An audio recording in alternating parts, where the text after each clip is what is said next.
Ladies and gentlemen, boys and girls, it is time again. Time for another episode, number 11 of the MLB Guardcast. I am Mike Vorhies. He is Bryan Shaw, weatherman, statistician, deck stainer, bringer of all good news. Welcome, Bryan. How are you, sir, on this fabulous Friday afternoon? I am great. I was a little bit better last week when our Gardos were 5-2 and had a really strong first week. The last couple of games haven't gone as well, but we'll get into that. But it's hard to complain when the weather has been as gorgeous as it has been in Northeast Ohio. Yeah, for those of you that don't live in Northeast Ohio and listen to us, it's been 80 degrees probably most of the week. Beautiful sunshine. We're not used to this in Not in early April. April. No, it's usually raining and gloomy and dark, but it has been absolutely phenomenal. We will take this weather, but you know what, Bryan? I got a question for you. Are you looking to spruce up your company's logo or website, or do you know someone who is? If so, look no further. We have some answers for you. If you're looking for help when it comes to digital arts and marketing, then you look no further than Nova Digital Arts. Check out their work at NovaDigitalArts at iCloud.com and tell them that the MLB Guardcast sent you. Nova Digital Arts, located in Green, Ohio. Give Derek a phone call at 234-716-1687. Nova Digital Arts, creating magic since 2007.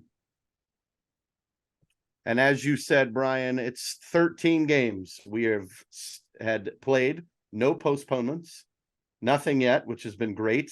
But our Guardians are, in fact, 7-6, one game above 500. They started the season extremely well. In Seattle, they took 3 of 4. We go to Oakland, we took 2 of 3. We have our beautiful home opener. It was a little chilly from what I remember that day. If Just you a were in little. the sun, it was Nah, fine. it was great. Right. If you're in the shade, a little chilly. Unfortunately, the Guards dropped their home opener, took game number 2, but then lost game number 3. So we went 1-2 against Seattle.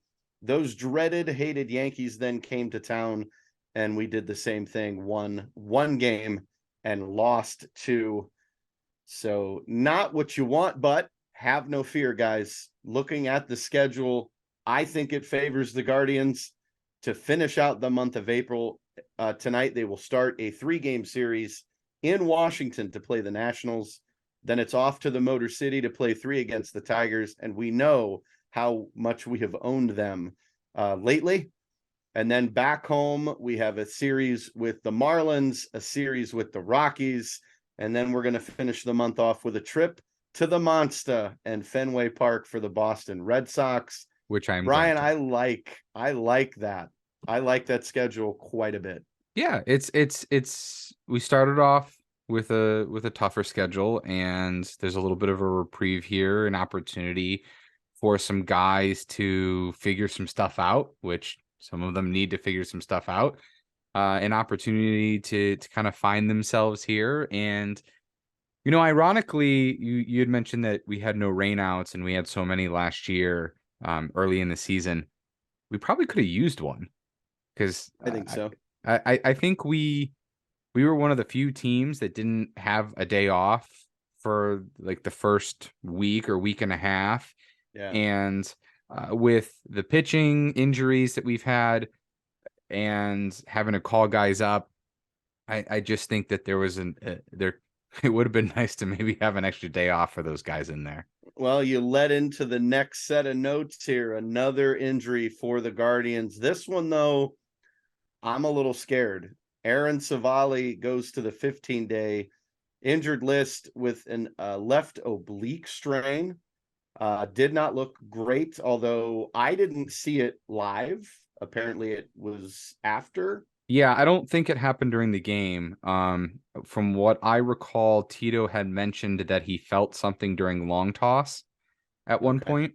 And so, given that he didn't know he was injured until long toss, that makes me optimistic. But oblique strain sounds like he's out 2 months. Yeah, obliques are not something that you can take lightly, especially for a major league pitcher with all the torque and everything that you do with your body to throw at 80, 90 miles an hour. I mean, we're going to need Savali. He looked really good in his first start of the season, almost just unhittable against the Seattle Mariners. And then unfortunately, his second start, not as great, but it wasn't terrible. But if he was injured, then that kind of makes some sense as to why. Peyton Battenfield, who I'm very high on this kid. I think he could have made the team out of spring. But once again, the Guardians have a plethora of pitchers in their minor league system, and Peyton is going to get the start, not Connor Pilkington, as I would have suspected, but it is Peyton Battenfield who has looked really good. And in order to make a 40-man roster spot, we moved Tristan McKenzie from the 15-day to the 60-day injured list with that shoulder strain. I don't like that either. No, because rumor was he started to throw, and now it's extended even further before he can return. I've heard exactly. He would have been late back May. sooner, I think. I heard So late now May he's out. now. Excuse me, say that again. Could be late May, early June. Yeah, well, that's the the timetable of the 60-day. So Yeah. he is out until late May. It's unfortunate because the Savali injury kind of forced that, because I don't think they were ready to cut anybody and drop them off the 40. So you basically were forced to put Tristan on the 60, even though it sounded like he was going to be ready sooner. Right. I think they just feel like they've got the depth to weather that storm. I don't think it's going to be like 21, where all the pitching injuries really led up to all these young guys getting opportunity, and then they weren't performing, because you remember Sam Henches was a starter that year, and Eli Morgan was a starter that year, and can't forget Juan Carlo Mejia. Don't forget about him either. And the other Logan Allen starting that year. Like, a lot of guys that are now in the bullpen and are strong bullpen arms. But even at this point, like, you're not going to look at Eli Morgan and say, "Oh yeah, he should be out there starting." So I don't think that that's the case this time around. Even guys like Tanner Bybee had an incredible start. I think yesterday in Columbus, and he's pitching at like 95, 96, 97 for a fastball. So you could see those guys by the mid part of the year, maybe somewhere around the All-Star break, June, July. You could see some other guys. There's a lot of pitching that can help out if, those guys don't come back to form. You also have Zach Plesac, who, his spot is going to teeter-totter. Now, he rebounded. I will give him. He had I was ready to just send him his pink slip after that first inning of his second start, but then he had a really, really nice outing the rest of the way and went 7 innings and only gave up 2 runs. I'm still on the fence with Mr. Plesac. We'll talk about him here in a second. Yeah, I mean, he's got to prove it. But I think with the Guardians, unfortunately, going back a little bit to the McKenzie move, that's what happens when your 40-man is topped. We're tapped out on a 40-man. I'm honestly surprised they didn't send one of the backup catchers down. Yeah, to create a spot. Or I feel like they could have cut Mabris. Yeah, I mean, Cam Gallagher's obviously the backup. You've got Valoria as the third catcher. I know they love to have that bench option late in games when you're looking at pinch hitting, but moving Tristan now to that 60-day really hurts. Unfortunately, the chances of him winning the American League Cy Young Award, as I predicted, unless he comes out and he is lights out and undefeated and just absolutely dynamic, I think that my prediction can be thrown in the toilet and flushed, because it's going to be tough for him to come back and unless he's able to make that immediate impact. Yeah, it's a tough one. I just feel like they thought like they were in a pinch and they didn't want to cut Yeah. anybody, and they must be confident in their depth at pitching that they didn't want to force Tristan back too soon. Right. And the And season is long, and we know that. And we know that we have the depth down at AAA with Logan Allen and Connor Pilkington and Bybee. And now Peyton Battenfield is the first man up after they moved Hunter Gaddis from the bullpen to the rotation when Tristan first went down. So let's break it down a little bit, Brian. I know that you love stats. I'm slowly beginning to love stats more and more. Let's break down why this team is where they're at, 7-6 again after 13 games. So for pitching, we know that Cleveland usually does fairly well with pitching. Right now, we're tied for 11th with an ERA of 4.14. I feel like We're that's high. second. I think that is very high. I And don't like for it. that to be 11th right now, I think I haven't looked at the numbers. I've just read a couple of Other anecdotes teams here and there. Other teams are bad. Yeah. Well, we've been told that the new rules that hitting and scoring is up. Like the first week, the first, spring training, all those things.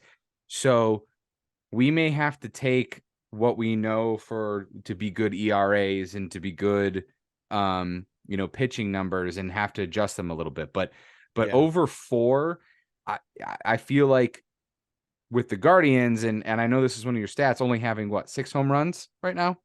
Yeah, we'll get to that here in a little bit. You need that ERA under 4. I think 4 is that magic number. You need to have an average of more than 4 runs, and you need your ERA under 4 to be a consistent winner. Absolutely. I mean, let's look at some of the other things. They're tied they're second in the major leagues with 5 saves, which is great. Although Emmanuel Clase has already blown a save, which I wasn't ready for, but blew a save. You're talking about the Yankees game? Yeah, they consider it a blown save. I get unearned that. run. I don't agree. There's one guy that I think you can pin that on. And he also had an opportunity to redeem himself, and he didn't. And who would that be? Ahmed Rosario. Yeah, we'll talk about him in a little bit. I knew that's who we were going to say. I mean, you look at who's in first and second and third. Tampa Bay Rays. They're 12-0, almost 13-0. Like the Tampa Bay Rays, folks, 2.23 earned run average. And they're playing a similar style of baseball as the Guardians. And so then that's your difference right now. What you just mentioned, that whole run ERA difference. Oh yeah. Because how many extra inning games have the Guardians already been in? How many 1-run games have they already played in? Like there's only been like 1 blowout. Right. And then you go with the Twins, they're in second at 2.46. The Brewers at 2.82.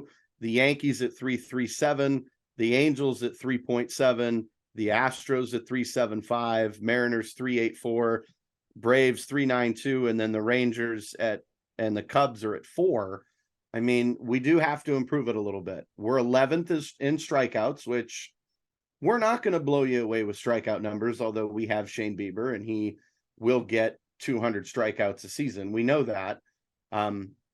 We're not walking a bunch of batters. We're towards the top as one of the teams with the fewest walks allowed.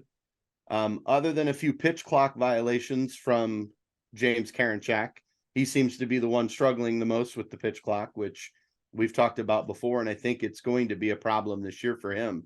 But he's looked good as of late. He's gotten a lot better as of late. He's looked like the Karinchak of old. I mean, Shane Bieber's 1-0 with a 2.37 earn run average. Savali before the injury, 1-1 with a 2.84. I mean, that's the good. We'll take that. Those are your top 2 pitchers. Let's look at the rest of the rotation. Plesac, no wins and losses, a 9 earn run average. Hunter Gaddis, 1 loss, 8.53.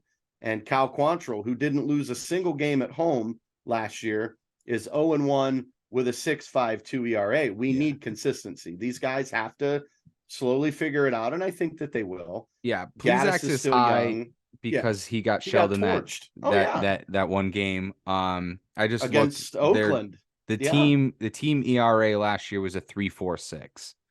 So So we'll get there. We're point close. 0.6 lower than what it is right now. Hunter Gaddis, I think you can quickly figure out he's not a starting caliber pitcher. That's why he was starting the season in the bullpen. Yeah, and I think he'll be a nice bullpen piece. Yeah. But unfortunately, injuries and not, the timing of things, you didn't want to force a guy up too soon. Peyton, hell of a start for that guy against the Yankees. I mean, that's a nice bright spot there. But yes, I agree that the pitching's been inconsistent. It's been tough. In some instances, they've been able to rally against some of the lesser teams. I also haven't liked is the miscues. And I think that has added to some of the high ERA. Some of those drop balls in like the outfield and things don't always count as an error. Right. So, but there's just been, it's been a little sloppy on the defense, a little sloppy, and that's not the style of baseball that we're used to seeing. So I think once they can clean that up, that'll help as well. But I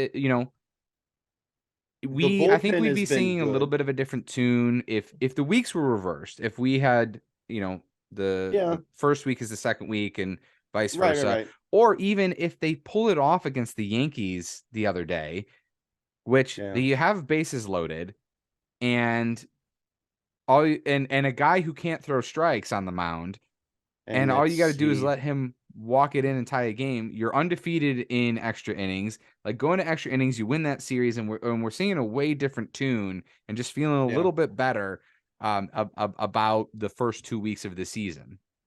Right. We can't hang it all on one guy, although we'll talk about him here in a little bit. I mean, the bullpen's been okay. Clase's looked good. Karinchak's figured it out. I'm really impressed with Tim Herron.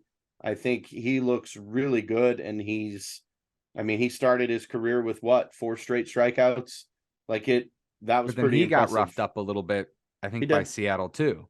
He did, but Eli's there, and that's going to come with young pitchers. There. Right. Our bullpen's been okay. We'll get it figured out. Here's the problem. In my opinion, it's our hitting. We are 24th with a 235 batting average. We are second to last with only 6 home runs. We have struck out 101 times. That's 20th. We're second in walks with 63. So we're getting on base. We're first in stolen bases with 19. We've only been caught twice. We're 19th. Strikeouts are way up. Yep. And that's not Guardians baseball. That's not. RBIs, we have 52 as a team. We're 12th in hits with 106. We're getting on base. 7th in doubles with 26 and 3rd in triples. Here's the good. Jimenez, Straw, and who had Mike Zunino all hitting 308 to start the season. Mike Zunino, guys, he's not known for a high average. No. He's a power guy, but he's hitting 308, and he's looked really, really good offensively in that lineup. And you got Jose at 294, who has yet to homer. Teams know that he can hit. I've now noticed that they're walking Ramirez to face the guys behind him that are supposed to be picking him up. And unfortunately, that's the bad. Josh Naylor hitting 209. Ahmed Rosario hitting 204. And our big free agent signing, Josh Bell, hitting 109. You can't have that. It's been tough. Josh Naylor leads the team. He has 9 RBIs. So Naylor's knocked in some runs. He just isn't hitting for average yet.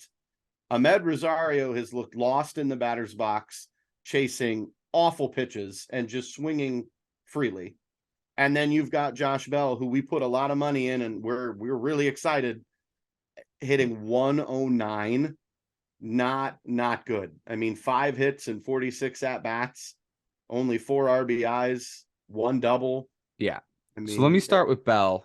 Yeah, please do. I'm not super concerned with him yet. I think it was the right move to move him down in the order. Mm-hmm. He's been batting 6th. That's where he's at tonight against the Nationals. Until he starts to heat up. I think that's fine, and I'm sure they've talked to him about that. So right now, Josh Bell's average launch angle on his batted balls is minus 4.8.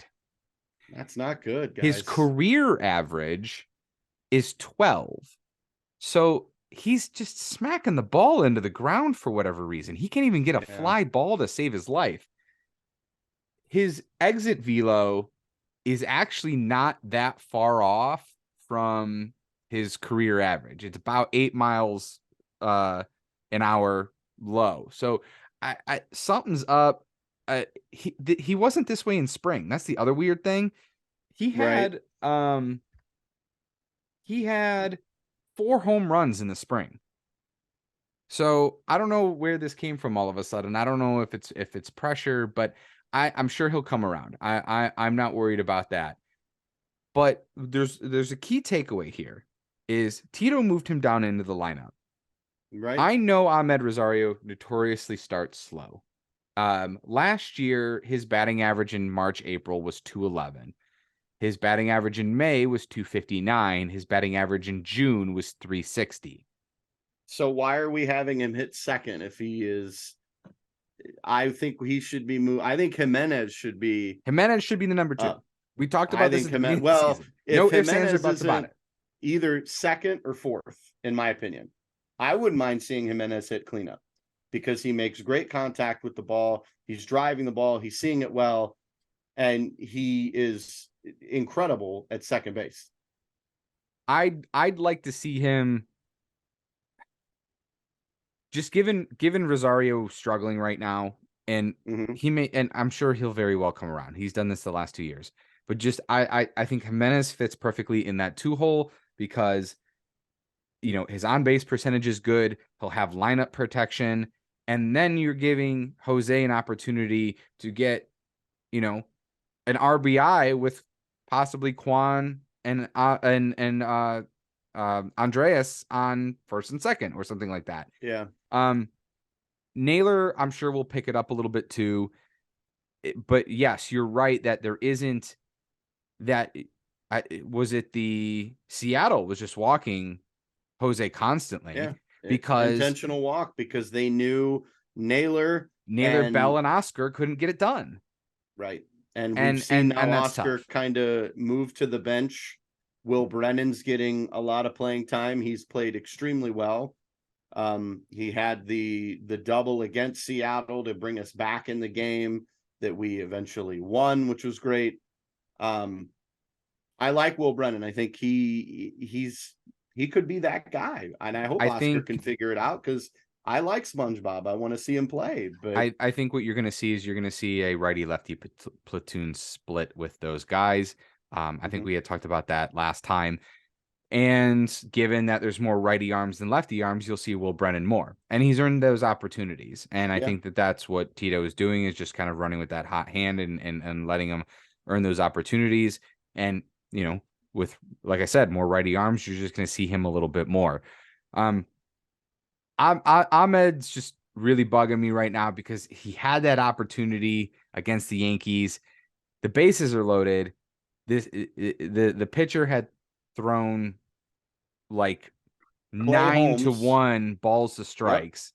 Yep. Yeah, it was not great. And Ahmed chases 2 or 3 out of the zone. He chased 3. None of them are strikes. So none of them. If he would have just sat, I mean, that's like little league coaching where you coach says to you, do not swing until this guy can prove he can throw strikes. And that pitcher did throw a slider for a strike. I think at one point, but he could just sit with the bat on your shoulder, get that tying run in, and then you have Jose up next afterwards to potentially win that game. And I can understand you're in that situation, and I'm sure your adrenaline's running. Ahmed had hit, he usually makes great contact with the ball, usually. And it just looked like he was flailing at the plate, swinging at sliders that are 5, 7, 8 feet off the plate. Yeah, they're in the other batter's box, trying to crush it. And it's like, what are you doing? And What are he you did have a doing? home run earlier in the game, and you know, you Great. thought I'm like, happy for him. oh, he's going to redeem himself, but you got to be patient there. You have to be Yeah. patient there. You got to know the situation and the scenario. And so, you know, that one really bugged me, and I'm sure bugged a lot of other people. I just feel like you know, you can Tito adjusts the lineup all the time. And like I said, he adjusted it for Josh Bell, moved him down in the Yeah. lineup. Why they haven't done that with Ahmed Rosario and put Jimenez at 2, even if it's for the time being until Ahmed gets hot.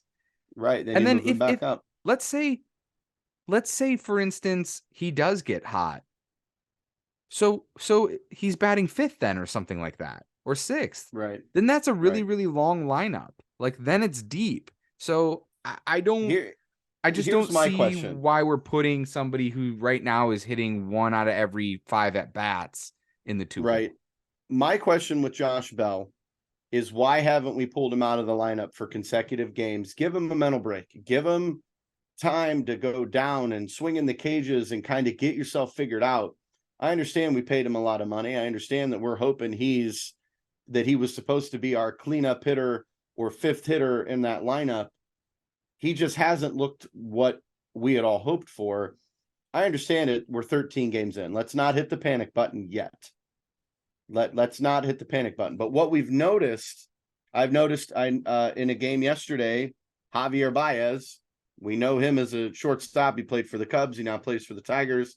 Dude hits a double, forgets how many outs there are, runs from second to third with, I believe it was 1 out. The outfielder made the catch, 2 outs, and then threw back to second and retired Baez. So a double play to end it on a base running mistake. The manager pulled Baez for the rest of the game. So everybody's different. A manager's going to handle things differently. Why don't we pull Josh Bell out of the lineup? I understand that it's Josh Bell, but I think Tito seems to subscribe to the hit your way out of it mentality. I think the Baez situation is different because Javier has he been makes known to mistakes all the make time, those all mental the mistakes, time. and he's been benched before for doing stupid things like that. Oh yeah. So I think that's just a pattern of behavior. You know, they did give Josh Bell a night off, you know, to try to reset himself. He had a double the other day. You know, I think hopefully he's going to start to come out of it. You know, we'll see. Like I said, his exit velocity is still there. It's just for some reason he's just topping the ball every time, and whatever adjustment he needs to make, I'm sure he'll be making it here soon. He's still walking a lot though too. He is. So He's it's not walked like quite a he's bit, not which is seeing nice. it right. It's not like he's not what seeing the pitches. It's just we've had 63 walks as a team. That's incredible. We're getting on base. We're just not getting the hits that we're used to bring these guys around and get them to score. Yeah. We're stealing bases. We're walking, but we're not with runners in scoring position. You shared that with me the other day, Brian, and it is Were they 20th? I believe so. They are 20th. No, they're 18th. Tied 18th. for 18th. Tied for 18th with a 256 runners in scoring position. So that's got to improve. Yeah. I mean, that's facts. That's what has to happen. Guys, it's early. It's 13 games in. We always nitpick. That's what we do. We're fans. Well, I want this team to be 13-0. That would be incredible. But yeah. And I guess that's the good thing. As much as we've kind of complained here in this episode, which, you know, didn't necessarily want it to be, still have a winning record. We do. And the season's far from over. And as I said at the beginning of today, I think the next couple of series will allow them to figure that out a little bit more. You're going to have that opportunity. Really like what I'm seeing from Will Brennan. You know, Gabriel Arias has played really well in the field when he's had the opportunities. He had that home run the other day. You know, I know a lot of people are calling for him to be playing more with Rosario's struggles, but you know, Tito likes his veterans and he wants to see guys hit out of their slumps. Rosario, I told you what he did in 22. Let me look at 21 as well, real quick. And this team will figure it out. I mean, Miles Straw, he's hitting that's 308. a huge surprise. I mean, that's love great that for me. him. Jimenez, we knew he'd hit. Zanino, I didn't have that on my Guardians bingo card. Zanino hitting 308? No. Yeah. This So, team, and I didn't have Jose not hitting a home run yet. Ahmed in 21 was even worse in March, April. He hit 179. And then in So May, he's 307. come around. He He'll just come around. in April, he just doesn't hit.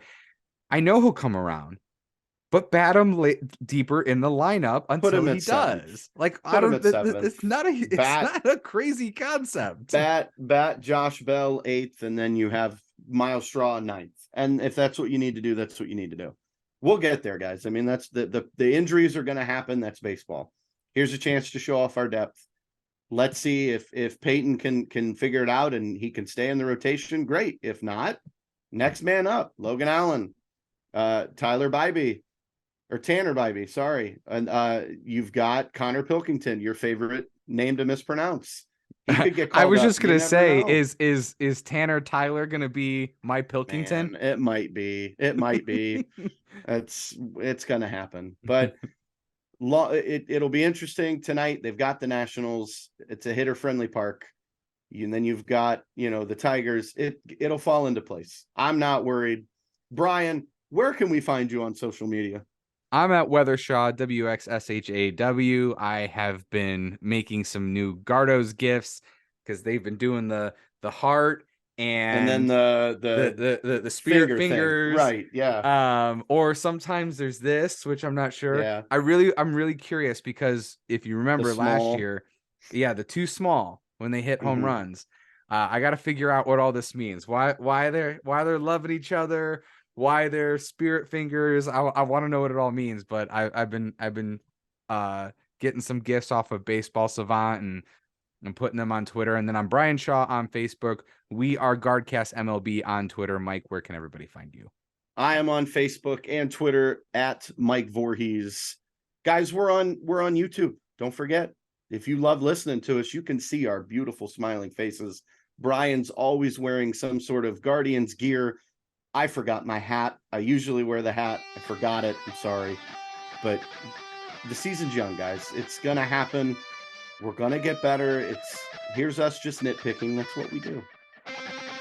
Yeah, it's going to be a fun season. I'm excited for this weekend, and we'll talk about it in another 2 weeks, and hopefully we're a little more upbeat. Yep, let's go Guards. We'll see you guys in about 2 weeks. Talk to you later.